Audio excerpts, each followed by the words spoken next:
Monsoon Cafe today's talk. Today I will be talking about my recent work which has been published in GRL, that is Shifted Diurnal Cycle of Indian Summer Monsoon Rainfall.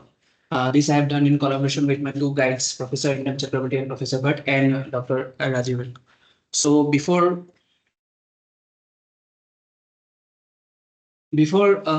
discussing my results, I would want to tell something about what is diurnal cycle and diurnal cycle of rainfall.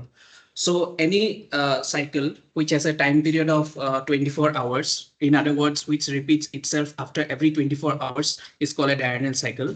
Now there are various parameters which show sharp diurnal cycle, like temperature, specific humidity, winds, and rainfall is one of such parameters. Now, when we talk about diurnal cycle of rainfall, people are mostly interested in the time at which rainfall peaks. So, because it varies from region to region. So, if you look at overall for the land and the ocean parts, mostly in the land regions, the timing of maximum rainfall happens in afternoon, and in the oceanic regions, it happens mostly in the early morning or in the late night. However, there are exceptions. Regions like foothills of the mountains and coastal regions, you can also get late night or early morning maximum. And also some of the partially enclosed seas, you will find afternoon maximum of rainfall. Now there are various theories which tries to explain why this spatial variation in the timing of rainfall happens. Now there are various theories. I will only explain two of the most famous theories which explain specifically over these two land regions. So the very first is the one most of the inland stations which happen is the afternoon rainfall. What happens is that the solar insolation increases, and as it increases, the amount of parcel that creates an atmospheric boundary line instability has been created, which results in the upliftment of the parcel from the surface to the atmosphere. And as the parcel goes up, it condenses and then there forms cloud and produce rainfall in the afternoon period. This happens in most of the inland stations over the land regions. Another thing is the regions near the mountains, the foothills of the mountains.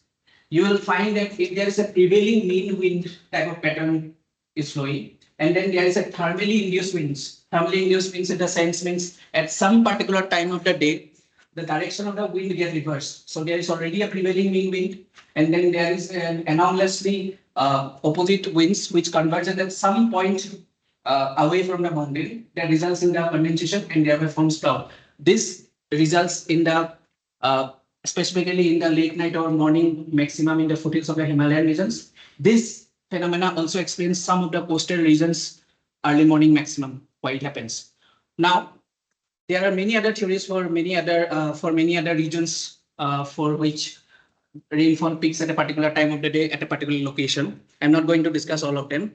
Now, even we have a lot of theories which explain, and there are a lot of literature has been done on the diurnal cycle of rainfall. What is the current scenario of the diurnal cycle of the rainfall in the models? So this is the CFSV2 model. The color bar here shows the time of the peak rainfall. It happens at that particular location, and this is in GMT, and this is from the IMARS. You can clearly see this is a very higher resolution. But apart from that, you can see that there is difference between the timing of the rainfall in specific locations. At a particular location, if you look at, then you can say that models are unable to predict this timing of rainfall properly even now. If you closely look at regions by regions, this is one over the oceanic basins, and this is one over the land region in the central India, which shows that okay, in ocean you don't get too much of difference, but in land it's drastic. So that means that although we have a lot of theories, which explains why this happens at a particular time of the day, but still the models are unable to predict this timing of rainfall as of now. So that means something is missing in the study of the diurnal cycle of the rainfall. And based on my literature review, what I found was that the temporal variation of the diurnal cycle of the rainfall is studied in a very limited, there are a very limited number of studies which actually discuss about the temporal variation of the diurnal cycle of the rainfall.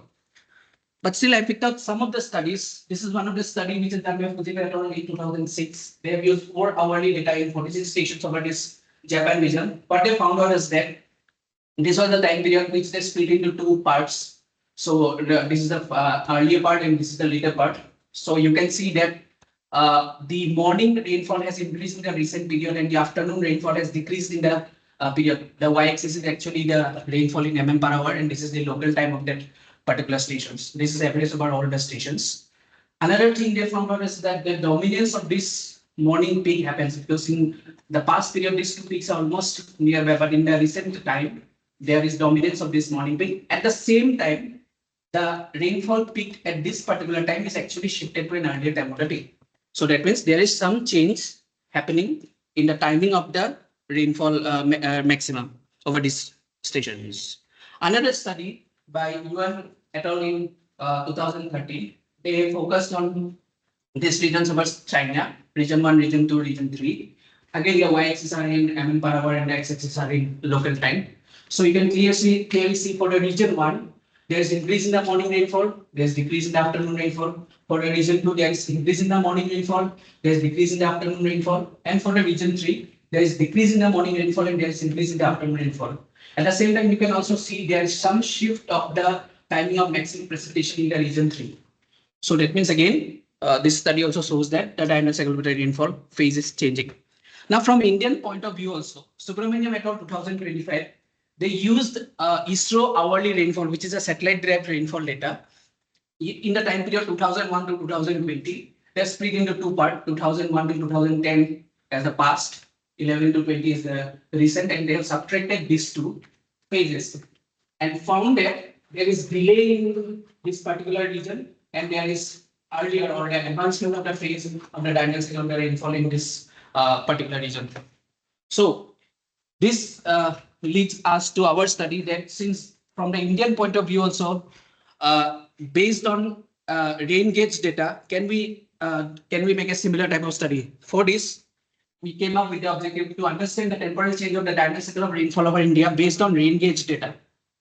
Also, there are instances which have shown that extreme rainfall events have been increasing in the Indian region, specifically over the central India. But how are the extents modulating the diurnal cycle of the rainfall is not clear. And at the same time, 2 very important things, important phases are the active and the break phases, especially in the central Indian portion. Now, how this active and break helps in modulating the diurnal cycle of the rainfall? These 3 objectives we have taken for this particular study.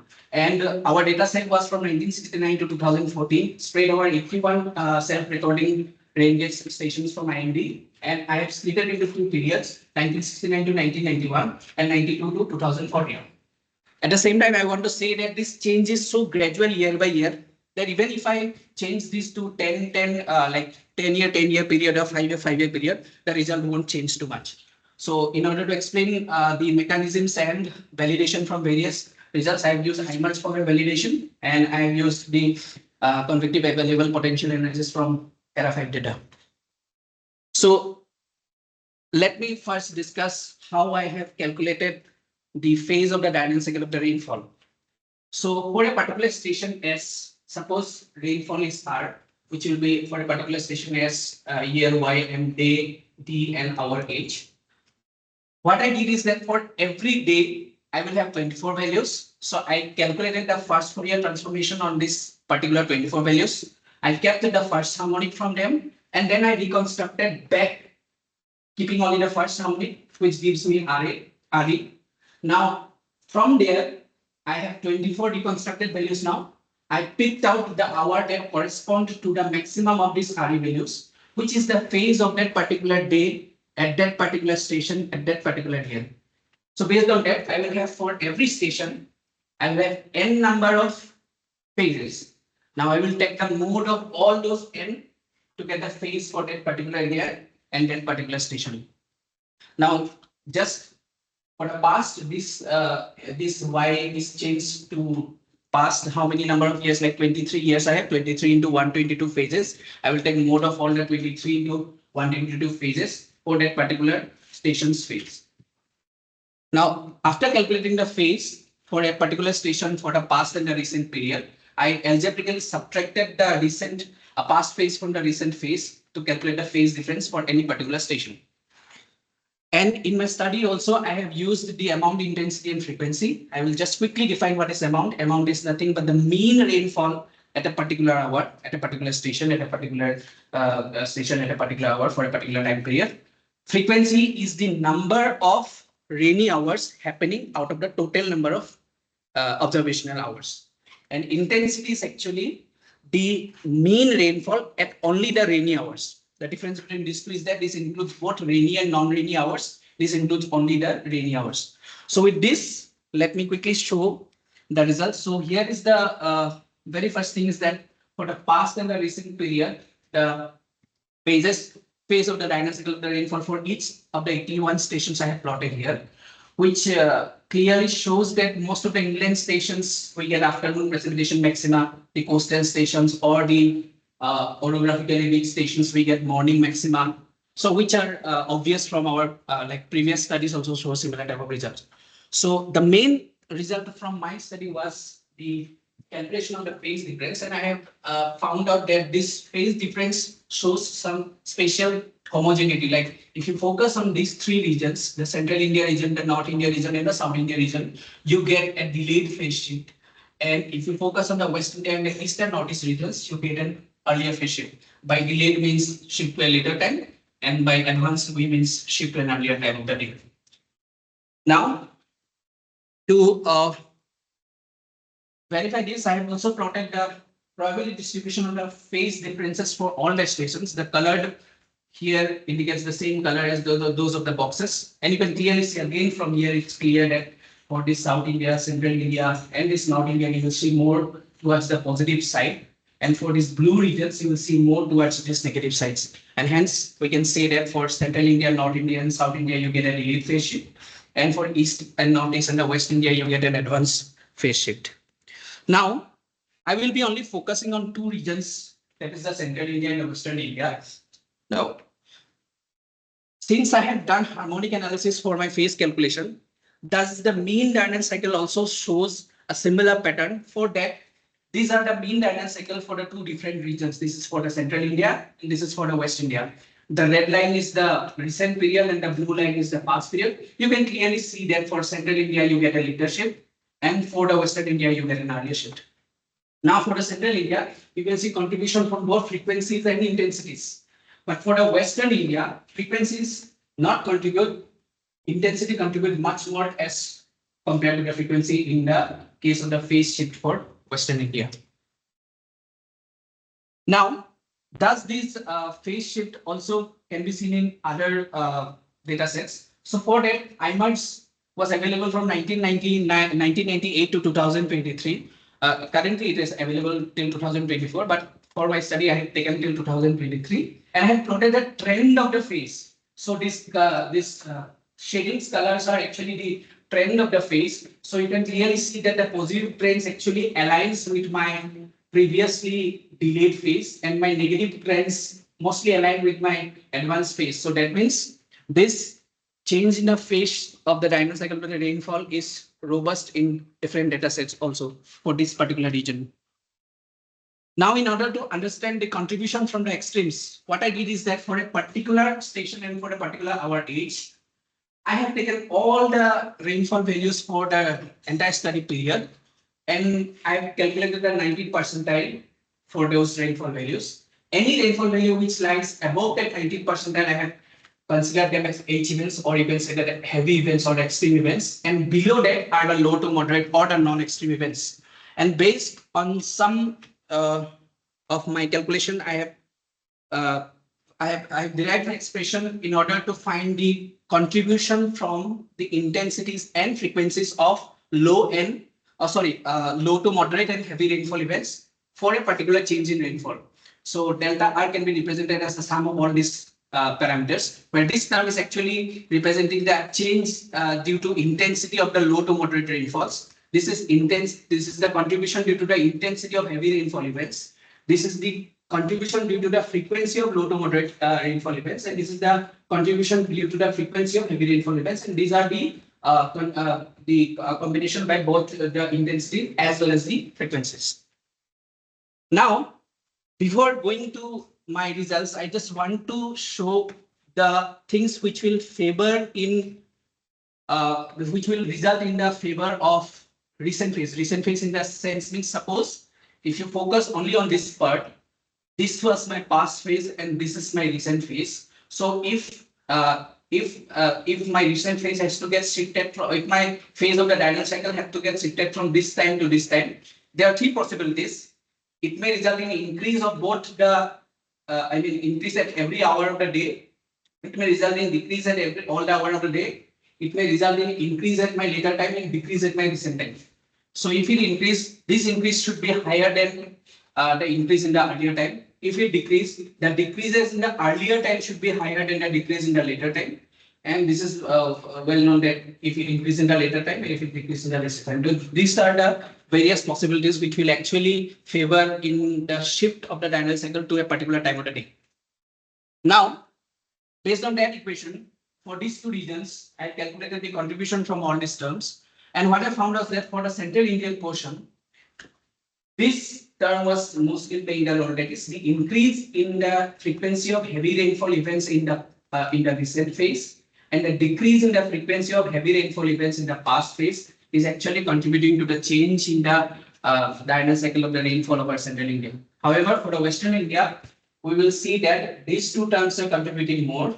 That is the decrease in the intensity of heavy rainfall events in the past phase, and the increase in the intensity of low to moderate rainfalls in the recent phase is actually contributing to the change in the phase of diurnal cycle of the rainfall over the western Indian portion. Now, in order to understand the possible mechanism behind the phase shift of these particular stations, we need two parameters to be understood properly. One is the Cape and other is the CNA. Cape is nothing but the positive buoyant energy that is available for a parcel whenever it gets reached to the level of free convection. And CNA is actually the energy which is inhibiting the parcel to raise from surface to this particular level. So CNA is something like negative energy which is resisting the parcel to be lifted up. Cape is something which is an inherent property that once it reaches at this particular level, it will go on till the level of neutral buoyancy at its own. So based on that, let us come to one more theory which was said by Rosenfeld in science. So what I said was that this is two conditions. This is a pricing condition, means non-aerosol condition, and this is a condition where there are aerosols. If you look at these two parts properly, you can see that here precipitating events happened even before the parcel reached the 0 degrees Celsius isotherm. But here the precipitating events only happened after it reached the 0 degree isotherm. In other words, in the aerosol condition, when there are more aerosol or when the environment is more polluted, there will be much more release in the convective available potential energy when it rains out, because the energy will be stored, and once it will release all of its energy. So there will be a higher consumption of Cape in case of the aerosol condition as compared to the pristine condition. So now, how does it relate to our studies? So what I did is that I have calculated the seasonal mean Cape for the past and the recent period, and I have just subtracted from the past Cape from the recent Cape. And you can see for the central Indian portion, most of the stations you get a decrease in the Cape value, and for the western Indian portion, you get an increase in the Cape value. So does increase in the Cape over central India is found and decrease in the Cape over western India is found, which actually suggests that there is some sort of increase in aerosol concentration over this region, and not as much increase, or you can say some sort of decrease in the aerosol concentration over this western Indian portion. Now, if we plot the diurnal cycle of Cape and rainfall together, this blue color is the Cape and this black color is the rainfall. For the land regions especially, you will see always that the Cape maxima comes before the rainfall maxima. So if there is increase in the Cape value, that means the Cape maxima will attain at an earlier time, which will result in rainfall maxima to happen at an earlier time.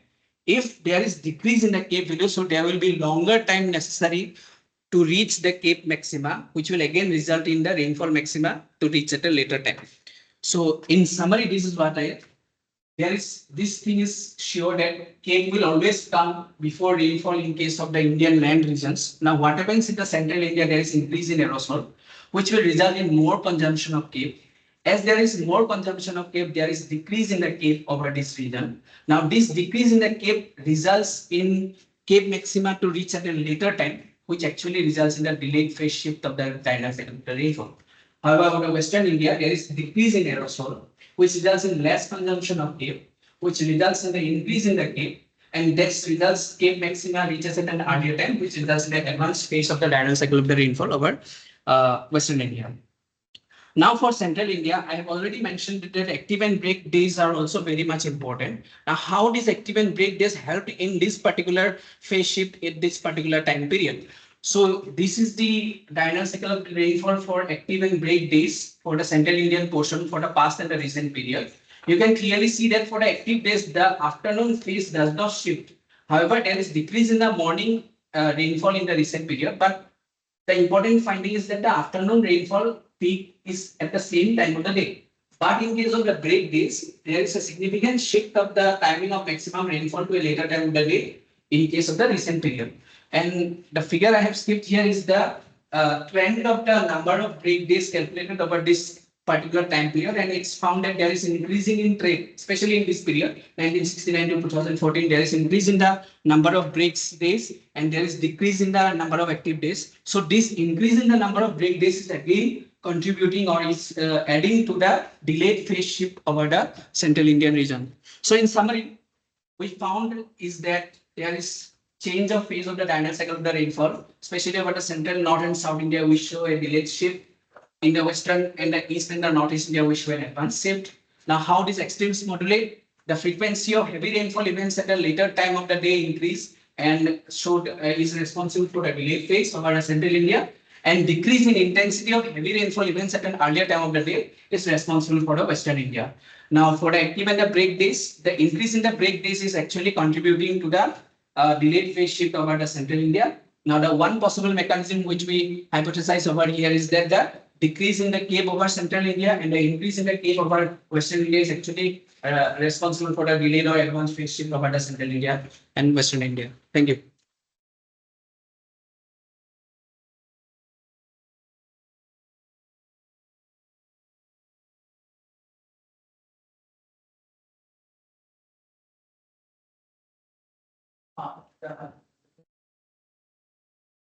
If the same that increase in electron means the decrease in Cape.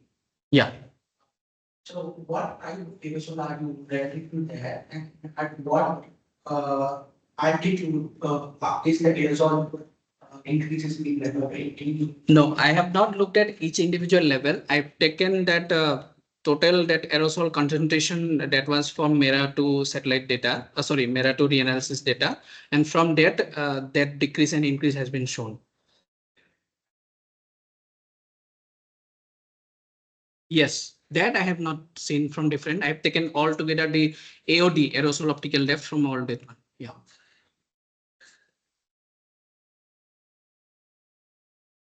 Yeah. Is coming for increase from black absorption and aerosol. Then we cannot argue for decrease in K because it will lead to increase in K. Yeah, that's for sure. Yeah.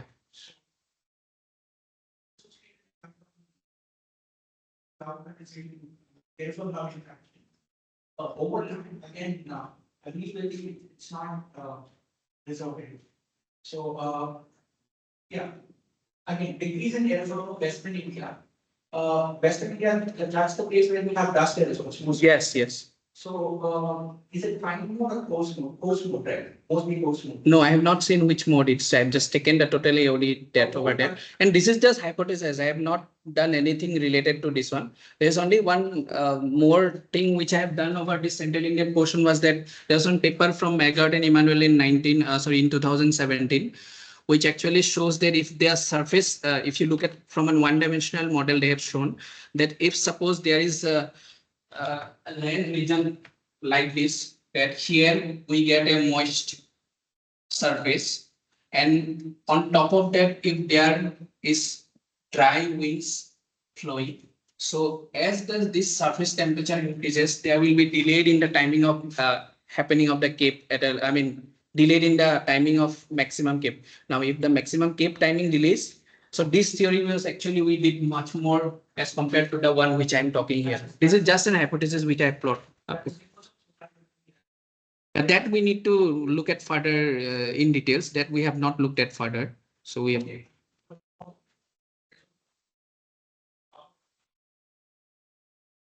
Okay. Okay. Okay. Okay.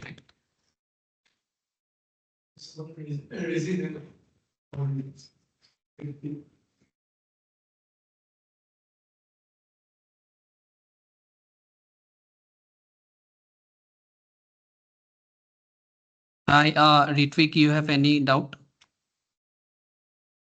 Hello, can you hear me? Yeah. Yes. Yeah, hello. I just had two questions because I'm not very familiar with this line of inquiry. So, can you please tell me what afternoon maxima is? I'm sorry if it's a very basic question. And the second question is that when you were counting rainfall hours, I think in a particular slide you had added number of events over rainfall hours, and I could see that you've added it from 1 to 122. Am I correct? Yes. Yeah. So that was a little confusing for me. So, for instance, I have 1 hour from 3 p.m. to 4 p.m. and Okay. I do experience rain for only 20 minutes or only 5 minutes during that particular 1 hour boundary. Will I Mhm. consider that as 1 hour rain event or So, just 0. I don't know, okay. 0.3, something like that? So coming back to the first question, the afternoon maxima which you are talking about is nothing but the afternoon maxima means that rainfall timing, the maximum value of rainfall happens in the afternoon time. Then we call it an afternoon maxima. And Oh, if I the see. Okay. rainfall maximum happens in the morning time, we call it as morning maxima. And the second thing is like the one you said that suppose you have an hour 3 to 4 duration. Now for the we mostly study in the June, July, August, September period.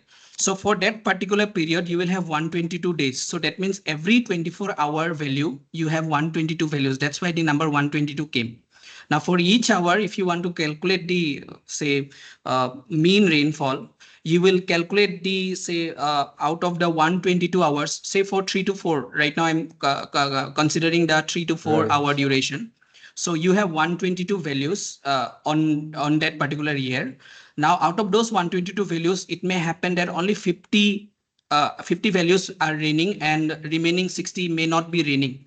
So in that case, the mean rainfall will be the sum of all those 50 values divided by the total whatever that is coming on that one. So that is what you I call, see. yeah. So, Okay. for instance, for that particular duration, 3 p.m. to 4 p.m., for those 122 days, you are taking Yeah. 122 3 to 4 p.m. slots, right? Yes. And Yes. let's say you have rain for 50 and you experience rain out of that 50, Mm. let's say for 10 days, you experience rain only for 20 minutes or 30 minutes. Will you still count that as 1 hour of rain or one event? Oh, minutes wise, see, this resolution is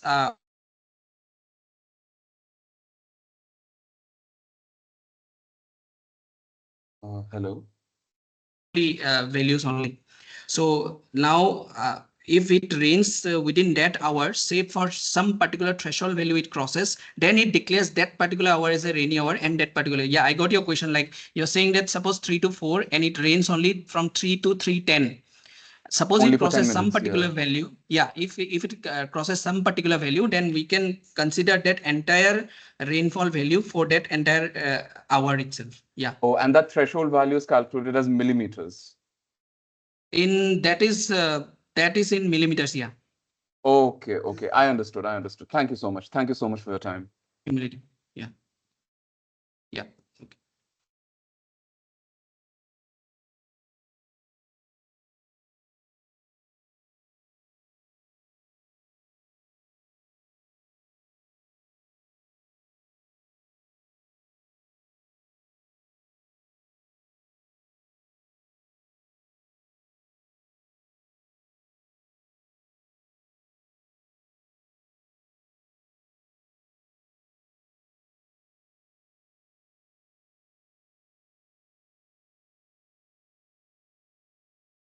Good afternoon. I'm Kavitha. I'm a project staff working under Dr. R. Srinivasan and S.A. Pandit. So I'm going to discuss about Wayanad landslide. This recently happened in 2024 on July 30th. So my discussion topic is actually the daily rainfall and cumulative rainfall, how it played the key role in Wayanad landslide. So here I saw two images. This is before landslide, this is after landslide. So how you can see that how the debris flow altered the river course. See here that old one, and here the altered river, the Irvani Pula. So Pula means river. And this cycle debris flow also entered all the farmlands and forests and reached these river banks also. This is actually kind of actually is it.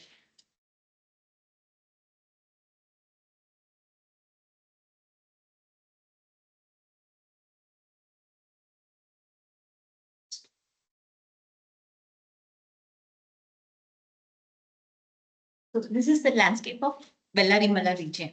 So where here I have showed two different landslides. This is a recent one. This is the old one. This is happened recently, 2024, and this is the old one which happened in 2019. So this is actually crown region. So it is in the elevation of 1,600 meter from sea level. So this is Irvanipula river. So this cropland, there's a big, large cropland actually detached from the ground and flowed through this Irvanipula. So these yellow mark regions are affected villages. Mundakai, then Punjani Mattam is very close to Mundakai, and Churalmala, Attamala. These are the villages, affected villages by this massive landslide. And another one, Pudumala landslide. So both I am going to discuss about in the later part. So this is a close-up of crown region. So the satellite, ISRO satellite image revealed that 86,000 square meters of land actually displaced from this crown region and flowed, that is debris flow, traveled up to 8 kilometers. So that debris flow actually entered all the farmlands and forest land and settlements and altering the river's course also and breaching its river that is river bank. So this is the first, the two landslides occurred on the same day. One is between 1 and 2 a.m. Another one is 3 to 4 a.m. The first landslide affected this Punjani Mattam. That is a colony. It's very close to Mundaikai village. And second landslide is affected Churalmala. So Churalmala is most actually severely affected village than any other villages because this Churalmala is located in the mid course of the river. So that the upper course will not affect much, but the mid course only, the lot of precipitation will happen. So all the debris and sand and the coarse materials, boulders, everything precipitate will be in the mid course of the river. So that's why Churalmala actually got affected severely than any other village. So that's why the mortality rate was more than 500 and more the farmlands and areas and all, more than actually in acres, in lakhs, actually it is devastated by this landslide. So here the how landslide evolved from cracks to massive. Actually, this not it's a single year or the 2 years it is not developed. So over a time period only it is developed. So this is 2017 satellite image. So there is not seen much cracks here. But in 2010, you can see the debris flow. So you know that 2018 actually the severe excessive rainfall happened all over the Kerala. So that we had that excessive rainfall in this region also. So the debris flow we can see that it is very actually seen here. But there is no crack development. But in 2021, we can see that the cracks and the debris flow footprint also is there.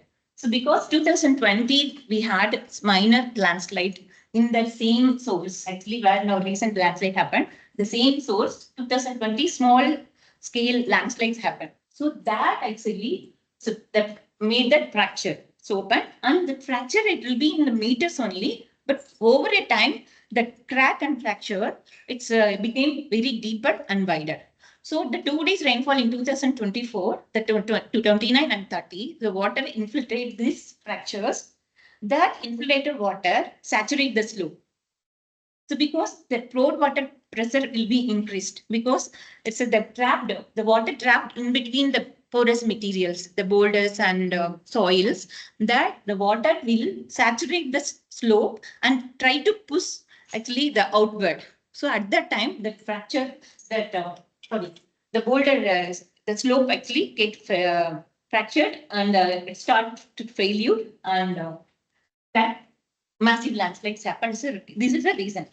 So here, the estimated debris volume actually almost 6 million cubic meter. This is one of the largest debris flow in India. It's happened.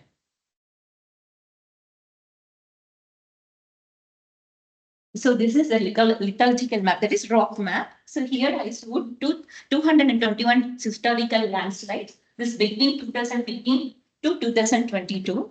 So the book you can get from Google's data. So this record actually taken from the Geological Survey of India. They have taken more than 30,000 landslide all over India, and especially more than 3,000 landslide occurred in Kerala. So out of that thing, the most major landslide only they have covered and showed this map. So 221 landslides they have shown, and most of the landslides actually occurred and concentrated in the south and southwest part of Wayanad. Because that slope material and unconsidered material, all this actually are interrelated factors to cause landslide. The next, landslide classification. So landslide actually categorized into different types based on the material and movement. So these are the type of movement and material based on the schematic diagram also I have given. So what are the types actually evolved in this landslide, the Wayanad landslide? I can actually explain the later. So the downslope movement of rock or soil or both, that is called landslide. So that we are categorizing different type of landslide based on the type involved, that material involved and the movement. So that material actually rock or soil or both it can be. But movement actually, so different movement actually is there. Based on this movement and the debris or that is rock or soil, the landslide they are categorizing different types. So that is actually two terms are involved in this landslide. One is actually material and movement. So for example, rockfall. Rock is actually material, fall is the movement of that landslide. So debris flow. So debris also is a material and flow is a movement. So but one time actually that means that massive landslide when it happened, no, the more than one type of landslide also it's possible to occur. That is rock slide and debris flow. Both can also occur in that one massive landslide. So here in Wayanad landslide, the two dominant actually type of landslide actually occur. One is translational landslide, another is debris flow. So translational actually landslide means what is that? The planar landslide. So the rock it will be like this, it slides like this. The rock, the debris, the flow, the movement of this is like this, vertical, little vertical. And the debris flow, we know all that. Actually, it will move actually slowly, and sometimes it will be rapid. From rapid to extreme rapid also. So both the major dominant actually types occurred in Wayanad. So what causes landslide? So three major mechanisms trigger landslides. One is high rainfall, another one seismic activity and volcanic activity. So here I'm focusing only high rainfall because of high rainfall only the landslide actually happen in Wayanad. So what is the mechanism behind the high rainfall caused landslide? So pore water pressure, another one is the slope material, another and prolonged presence of water in the ground. So what is pore water pressure? So the water will infiltrate into the material, the porous material, boulders and fine materials or soil or whatever it is. So the water actually will held in between that material. So at one point it will try to come outward. Because when it reaches the saturation point, it will at one point it will come out, try to come out. So at that time the pressure will be increased. So that increased pore pressure will cause the slope movement, that is failure. And weight. So the weight ground always will be it will have the weightage. So that weightage also will cause of landslide because of the strength, the soil strength, and it loses its cohesion. The next one, prolonged presence of water. There is no need to be high rainfall, but already present water presence in the actually the material rock between the rock. Slowly it will decrease this cohesion and the soil softening and weathering. This is the way it will happen. So now I'm going to show that the topography of Wayanad district, and this is the Vellarimala hill. This region is called Vellarimala, so that's why I am naming from here onwards the Vellarimala landslide. So this black dots and all IMD rainfall stations, and this is actually Pudumala Aishapudam, that is old landslide and the new landslide. So old landslide is 2019 it is occurred, and the new one is occurring 2024. And these green color circles are affected villages. So this solid square circle is I have used IMERGE for this landslide for studying how it is occurred and what causes actually the landslide. So I used IMERGE, and I have taken IMD data also. The IMD grid actually consists 4 IMD rainfall stations. So I'm going to compare both that thing and why I chose IMERGE. Then I tell you and I explain this. So nearest to Kerala station, weather station. So here that is IMD is out of scene. So only I'm showing this Kalladi, that is the station name is Kalladi. So there also that is water resource information system, that is station. That information system has one rainfall station. So it will give a record. So when I was checking that cumulative rainfall from June to July and the 2 days prior to landslide, I checked. But the nearest the Kerala state rainfall station shows higher rainfall than IMD data because the Kalladi is 15 kilometers far away from Y3 because the rainfall will be actually varying actually spatially. So that might be the cause of the less recorded in IMD rainfall station and more in Kalladi. The imagery. So I told you that 2020 is a small landslide occurred. So that caused the small fracture in that region, the crown region. In the later part, it became massive. So this is actually 2024, the image data. So the crack occurred here over here. So that's why the Scotland 86,000 square meter of land actually area actually displaced from this area. So this is the debris flow. This is actually April 2024 we have taken the satellite image. There is a footprint of debris flow. So that means in 2020 that there was landslide and heavy rainfall, and the heavy rainfall caused debris flow also occurred. And this debris flow traveled up to 5 kilometers, but it was within the river bank. So there is no mortality and no damaged property, nothing. So that's why there is no record of rainfall. Actually, in that I was checking the data for this everything, but there is no detailed data. Then here, so for my study, I want to look that cumulative and rainfall, the daily rainfall is the main cause of then played a key role for landslide like that. So when I was looking for this, actually, the mean rainfall intensity and duration. So I checked with our data. So it shows that they have taken from 9 counties from 1989 to 2001. Actually, they have used 61 events, debris flow events. Actually, caused mortality rate was high and undamaged property, the infrastructure, everything fine. So they included 61 events actually in this. But when you look at that, so duration in hour is more than 15 hours or 20 hours. And mean rainfall, the high rainfall intensity is actually high. But this is that actually they have used 61 events, but we have 221 landslides in Wayanad district, but we don't have the data. So to show this kind of detailed study. So that's why. So I was looking another method.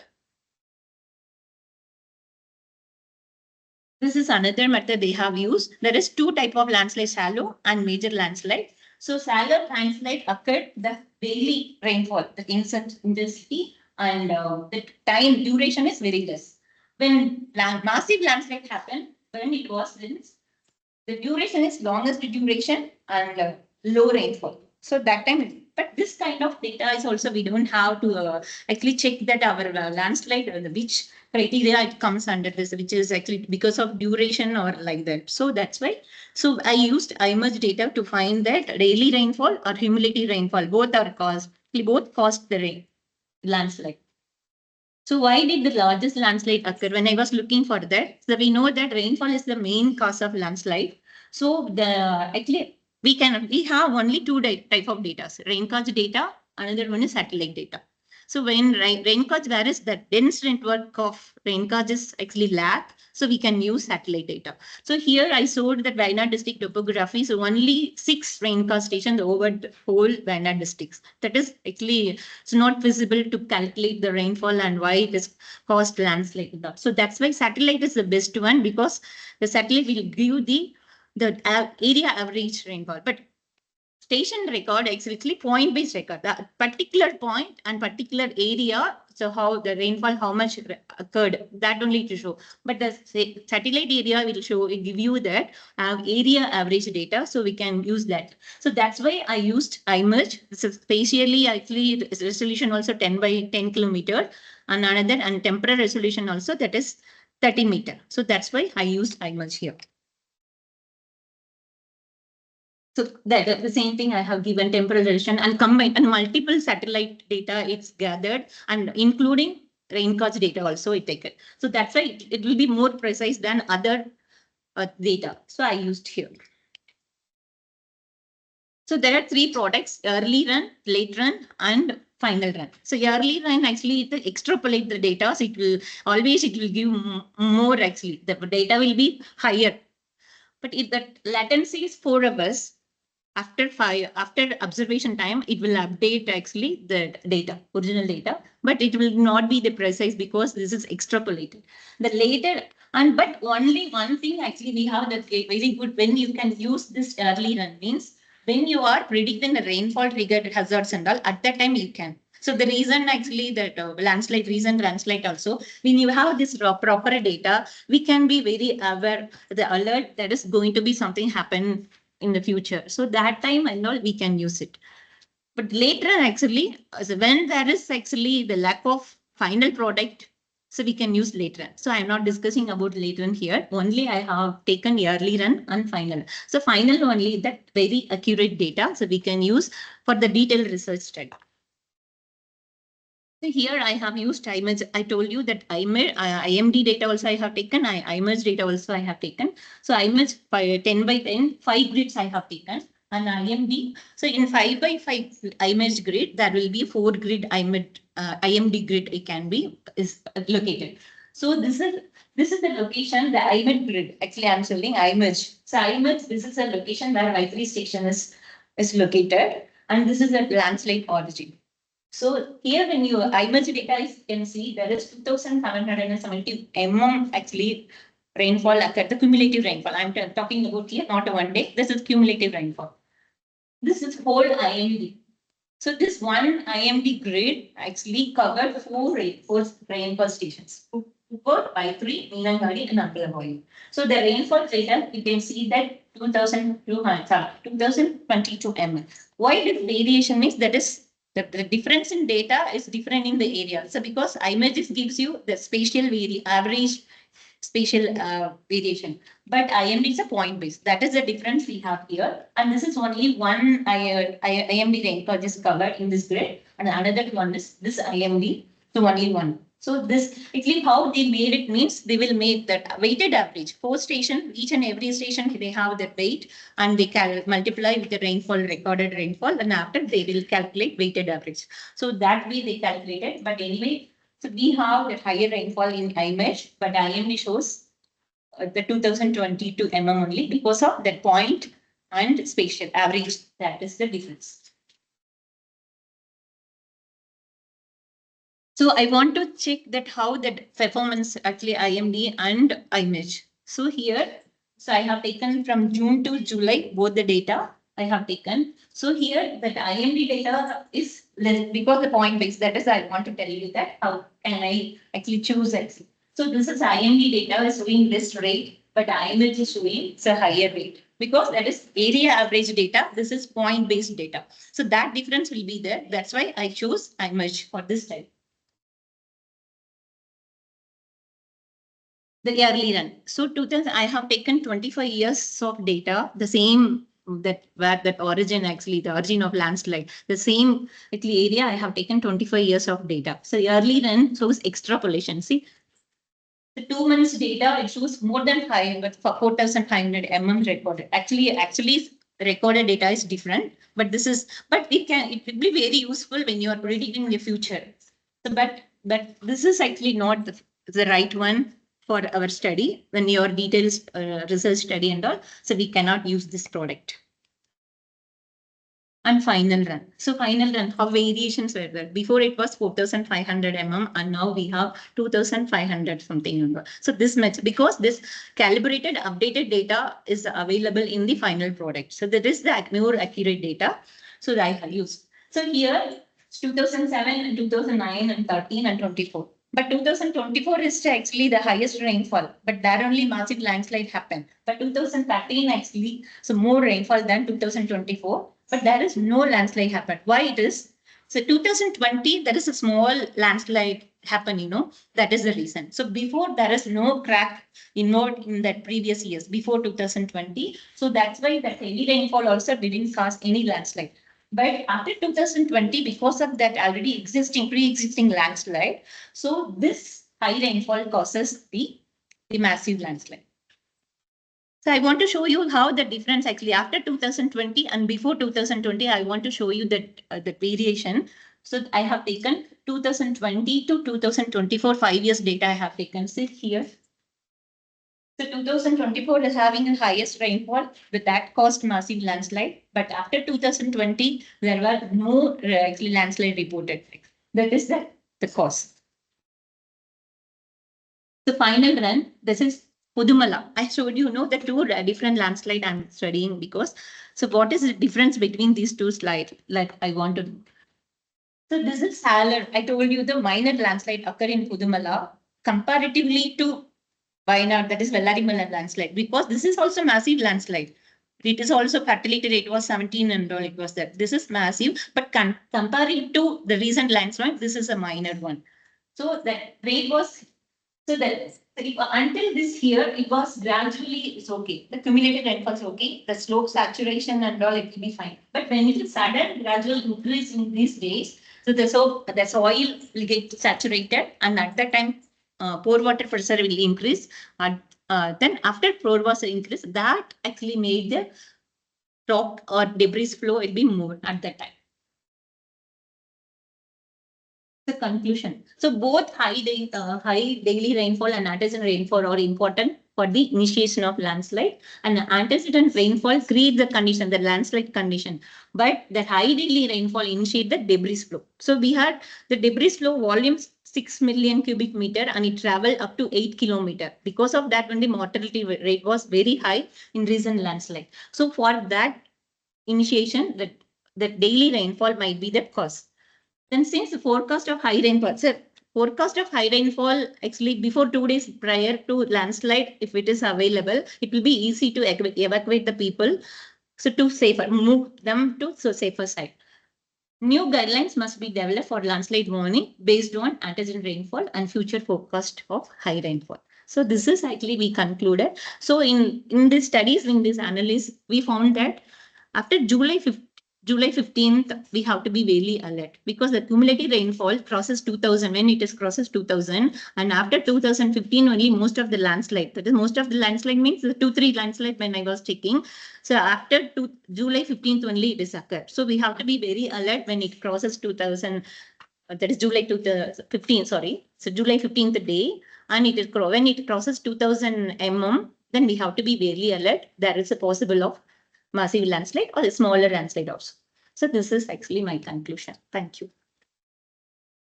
This is my first presentation. I never used climate factors. This is my first, I tried first.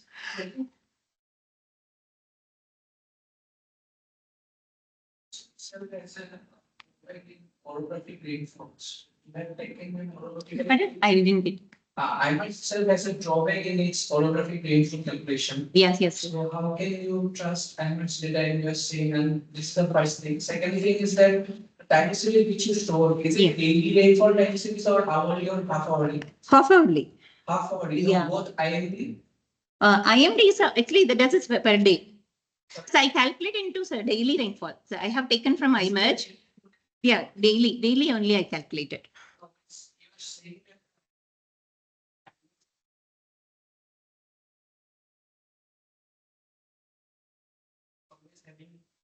Lesser amount of rainfall than the area average. I'm not convinced with that part because if your area average is over a box, Yes. I think you should get average over that particular entire box, and you will not get at all the time in the day. You can't get higher rainfall. I think, according to me, I don't know. I'm not very sure about that. But that is actually some paper they have told that the image actually will predict that the light rain actually the light rain, if it is overestimate the light rain and underestimate the heavy rain also, it is the possible. But in this region, that is in temperate zone, that might be possible. But in this kind of tropical zone, actually that's kind of scenario I've never seen. I didn't face anything. So that's why I chose IMD. So there are a lot of satellite data is available based on the temporal and resolution and spatial resolution. I chose actually IMERGE, and it is more precise than other. I felt it. So that's why I tried. This is my first trial. So I tried with the climate factors because I never tried and never worked in this climate related thing. So this is my first work I have done. Okay, thank you. So I wish to say today, I don't know much about Monsoon, it's going on well. I will spend the whole time next week, the last Monsoon event. So we are at 869 millimeters, which is almost close to normal. And in the next 30 days, I'm sure it was 920, which is quite good. But we'll talk about the various phases of the monsoon in the next. Thank you. Everybody good morning.